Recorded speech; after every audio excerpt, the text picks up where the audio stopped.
Selamat siang, Assalamualaikum warahmatullahi wabarakatuh. Pada kesempatan kali ini kita akan membahas pertemuan 4, yaitu percabangan. Percabangan adalah cara yang digunakan untuk mengambil keputusan apabila di dalam program dihadapkan pada kondisi tertentu.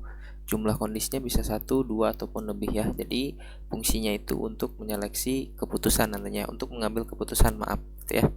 Ini bisa teman-teman baca jenis dari percabangan itu sendiri ada beberapa ya. Yang pertama ada if, kemudian ada if else, dan ada if else gitu ya. Disebut juga if bercabang gitu ya.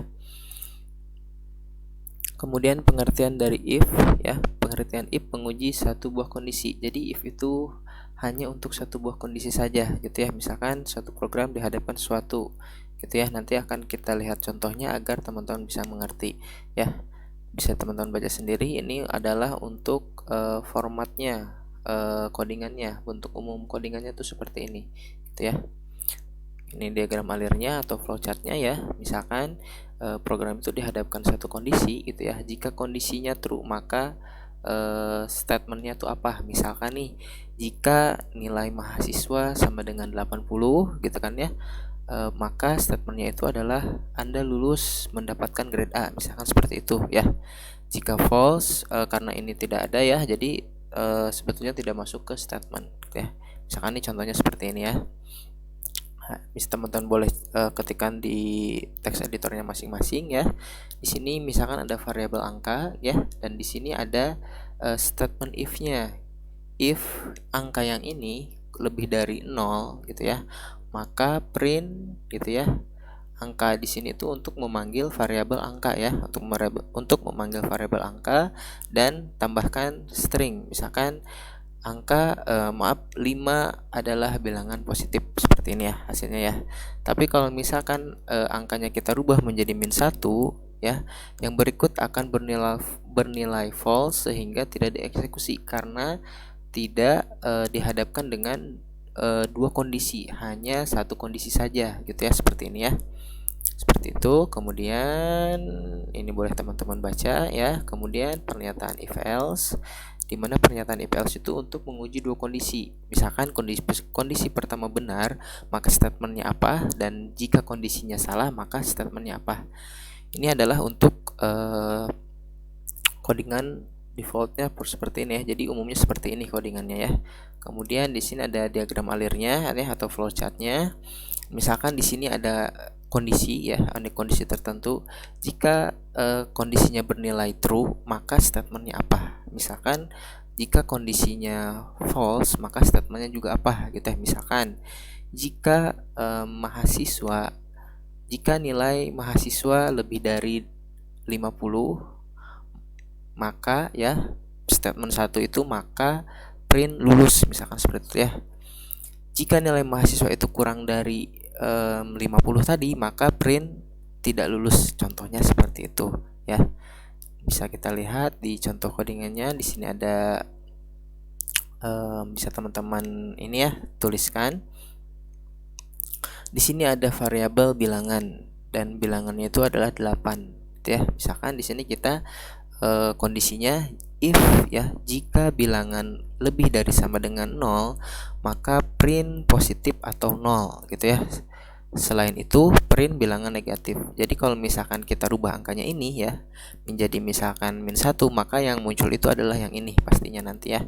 Bisa juga teman-teman menentukan variabel dengan input ya, tinggal ditambahkan saja input gitu kan. Misalkan masukkan bilangan misalkan ya.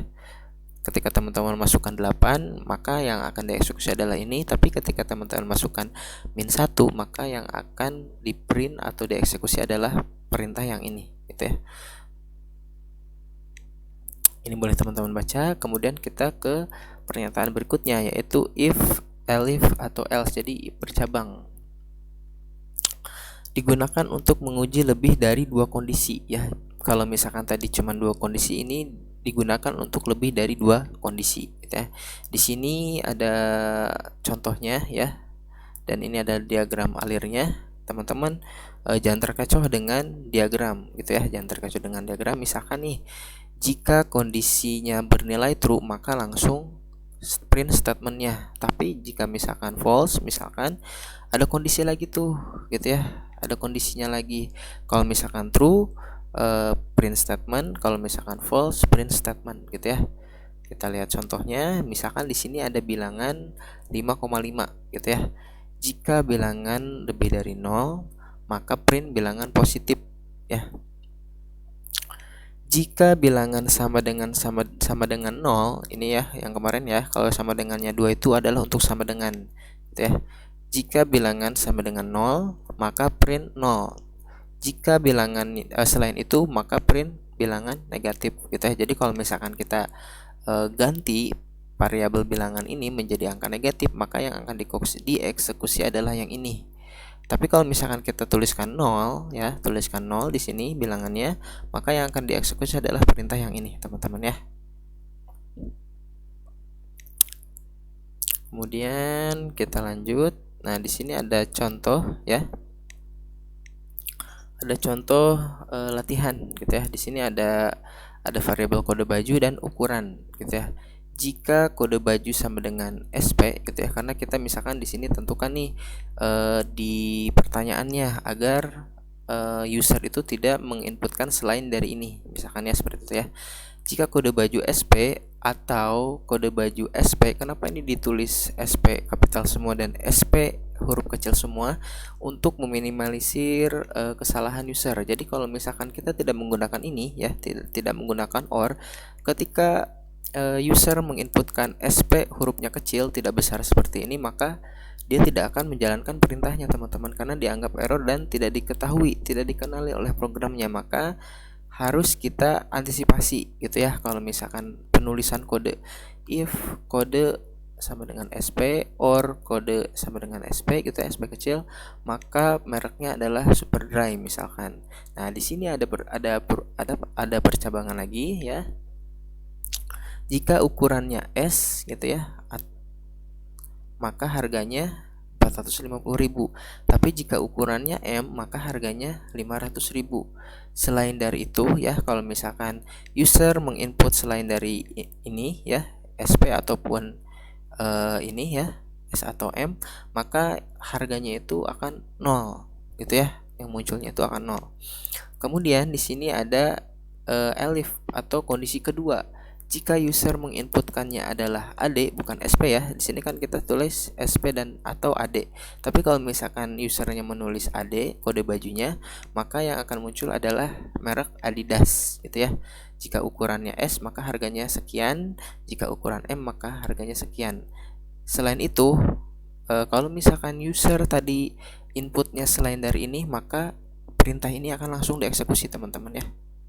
Akan langsung dieksekusi nih. Perintah ini akan langsung dieksekusi. Nah, silakan teman-teman ketikkan ya. Ketikkan di codingannya masing-masing, pastikan tidak ada yang berbeda dan dicoba satu persatu ya. Dicoba dulu SP, kemudian SP, AD dan AD ya, huruf kecil, begitupun dengan ukurannya gitu ya. Kemudian ada studi kasus penjualan tiket ya. Perusahaan XYZ bergerak di penjualan tiket bus dengan detail tiket harga sebagai berikut ya. Setiap transaksi perlu menginput data pembeli seperti nama pembeli, jumlah tiket yang akan dibeli, nomor handphone, dan memilih jurusan sesuai kategori yang diinginkan. Potongan 10% didapat jika jumlah beli tiket lebih dari sama dengan 3 ya. Total harga adalah jumlah beli kali harga kurangi potongan. Jadi kalau misalkan pembelinya tidak membeli tiket lebih dari 3, maka potongannya adalah 0. Seperti itu ya, tidak usah terkecoh oleh soal gitu ya. Misalkan di sini ada kode jurusannya ya, SBY untuk Surabaya, BL untuk Bali, dan LMP untuk Lampung. Ini adalah misalkan list harga tiketnya ya. Di sini adalah inputnya ya. Tampilan inputnya, di sini adalah tampilan outputnya, teman-teman ya, seperti ini nih. Misalkan di input namanya Sopandi, maka muncul juga Sopandi, nomor handphone, kemudian misalkan di sini jurusannya, misalkan ya Surabaya dan lain-lain, jumlah tiket. Maka kalau misalkan lebih dari sama dengan 3, artinya kalau misalkan kita beli 3 pun akan mendapatkan potongan gitu ya, potongan sebesar 10% 10%. Berarti ya, berapa? 900. 10% dari 900.000 adalah 90.000 ya, teman-teman ya. Maka total bayar yang harus dibayar adalah 81.000. Masukkan uang bayar karena kita misalkan ngasih uangnya 1 juta, maka kembaliannya adalah 190.000, misalkan seperti ini ya. Dan ini adalah untuk codingannya. Boleh teman-teman silahkan ketikkan di text editor masing-masing untuk mencoba gitu ya. Seperti ini, ikuti Parci seperti ini ya. Nah, kemudian di sini ada tugas teman-teman ya, tugas 1 ya. Silahkan teman-teman dibaca soalnya, kemudian dikerjakan ya, Kemudian teman-teman tugasnya dikirimkan ke email.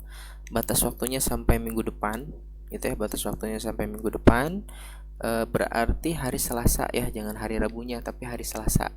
Dikirimkan ke email, nanti alamat emailnya akan dikirim oleh saya di grup.